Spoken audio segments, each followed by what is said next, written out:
Assalamualaikum warahmatullahi wabarakatuh. Saya Feni Kurniati dengan NIM G1S1211043 akan mempresentasikan materi tata nama, sifat fisika, sintesa, dan reaksi kimia dari senyawa karbonil, aldehid, dan keton. Sebelumnya, untuk rumus umumnya dahulu, aldehid itu minimal mempunyai satu atom H yang terikat pada gugus karbonil, sedangkan keton mempunyai dua gugus alkil atau aril, bisa berupa alifatik atau lurus dan aroma benzen. CO itu gugus karbonil. Baik, ada tata nama aldehid dan keton. Yang pertama aldehida, nama umumnya diturunkan dari nama asam karboksilatnya dengan mengubah akhiran -at menjadi aldehid. Contohnya asam format menjadi formaldehid. Penamaan rantai cabang aldehid merupakan turunan di rantai lurus aldehida. Untuk menunjukkan titik di mana terjadi ikatan diberi tanda dengan huruf Yunani. Bisa berupa alfa, beta, gamma, tetra, dan seterusnya. Lalu ada berdasarkan nama IUPAC, nama suatu aldehid diturunkan dari nama rantai terpanjang alkana, induknya dengan mengubah huruf akhir A menjadi al. Posisi dari substituen ditunjukkan dengan angka, karbon dari karbonil selalu menjadi C1. C karbonil di nomor 1. Dalam contoh disebut pentanal. Yang kedua ada keton. Nama umumnya, keton alifatik paling sederhana adalah aseton.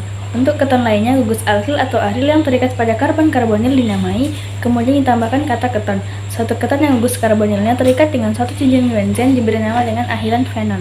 Contohnya benzofenon, asetofenon, dan ini aseton. Juga ada benzil metil keton juga bisa.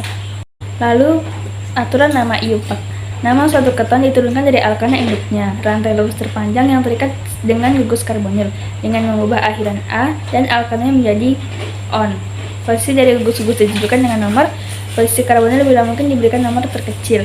Contohnya propanon.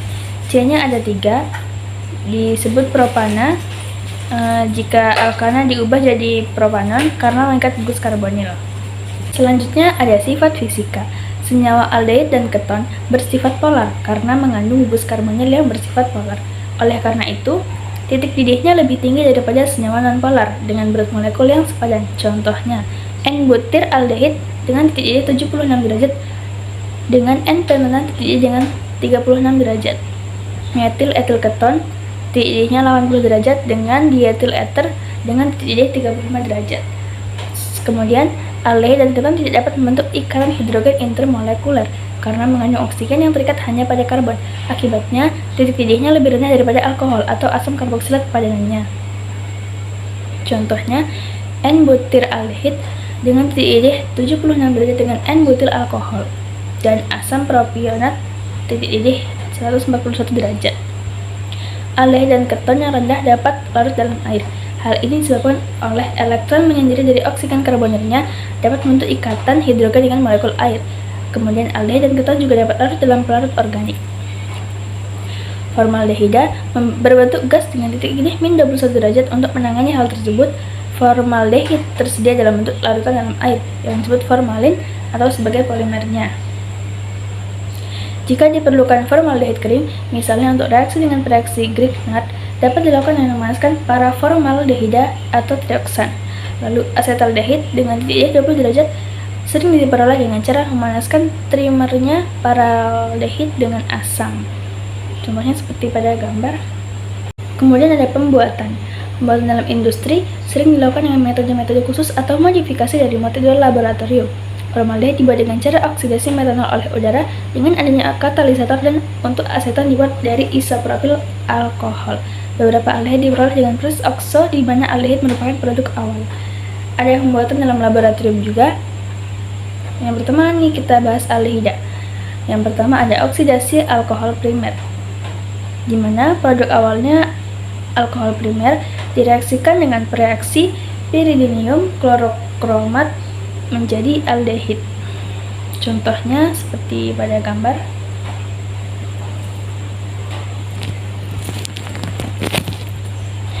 Yang kedua, oksidasi metilbenzen. Kita menggunakan ArCH3 halogenasi, contohnya menggunakan Cl2 dan pemanasan. Bisa dengan kromat CrO3 akan dihasilkan senyawa ArCHO, suatu aldehid yang mengikat gugus benzen. Lalu contohnya juga ada bromotoluen. Di sini ada toluen mengikat bromo. Disebut parah karena ikatan CH3 dengan bromo selang 2 menggunakan Cl2 dan pemanasan serta cahaya menjadi Cl masuk menggantikan 2 atom H. Kemudian direaksikan dengan CaCO3 dihasilkan kemudian hasilnya adalah P-bromobenzaldehid. Lalu nitrotoluen juga seperti itu, H2-nya diganti dengan DAC kemudian menggunakan asam sulfat sehingga menjadi P-nitrobenzaldehid. Yang ketiga ada reduksi klorida asam, yaitu RCOCl atau ArCOCl, itu berupa alifatik atau aromatik. Prinsipnya mengganti Cl dengan atom H. Yang keempat ada reaksi Reimer-Tiemann sintesis aldehid fenolik. Lalu kita menggunakan keton. Yang pertama oksidasi alkohol sekunder, di mana produk awal adalah alkohol sekunder. Misalkan alkohol menggunakan mentol, maka hasilnya menton. Yang kedua ada asilasi Friedel-Crafts, yaitu suatu asam klorida direaksikan dengan benzen menggunakan bantuan AlCl2 akan menghasilkan senyawa keton dan HCl. Cl diganti dengan benzen yang masuk ke dalam menjadi keton. Lalu ada kaprol klorid direaksikan dengan AlCl3 menjadi N-pentil-phenyl keton. Ada benzol klorid menjadi benzofenon, ada asetik anhidrid menjadi asetofenon. Yang ketiga ada reaksi klorida asam dengan senyawa organokoper, yaitu ada RMgX direaksikan dengan CuX menjadi R2CuLi dan hasil akhirnya adalah RCRO atau ArCRO. Contohnya seperti ini. Kemudian kita masuk pada reaksi-reaksi aldehid dan keton. Yang pertama ada oksidasi dari aldehida, yaitu RCHO atau ArCHO direaksikan menggunakan AgNH32 KMNO4 K2Cr2O7 menjadi RCOOH atau ArCOOH. Selanjutnya metil keton reaksi haloform. Ada RCOCH3 atau ArCOCH3 direaksikan dengan OX- menjadi RCOO- atau ArCO- tambah CHX3. Untuk keton, baik alifatik atau aromatik direaksikan dengan OX. X itu merupakan halogen, bisa Cl, bisa Br atau I. Contohnya metil eter keton direaksikan dengan 3OI. Yang kedua ada reduksi. Reduksi menjadi alkohol. Gugus karbonil, jika direduksi maka dia akan pecah menjadi senyawa alkohol. Seperti pada gambar ya. Selanjutnya yang B, reduksi menjadi hidrokarbon, di mana menggunakan reaksi ZaHG dengan kondisi asam, maka gugus karbonil menjadi CH2 dua kali. Selanjutnya ada aminasi reduktif. Kemudian yang ketiga ada adisi bereaksi Grignard, di mana menggunakan CO ditambah RMgX menghasilkan CrOMgX dan direaksikan dengan H2O menjadi hasil akhirnya adalah CrOH. RMgX X-nya merupakan senyawa halogen dan hal ini menjadi alkohol COH. Yang keempat ada adisi sianida pembentukan cyanohydrin, yaitu CO tambah Cn- direaksikan dengan H+ menjadi CCNOH, cyanohydrin. Selanjutnya yang kelima ada adisi derivat amonia, yaitu CO tambah H2NG direaksikan menghasilkan CNG tambah H2O, di mana H2NG itu disebut derivat amonia.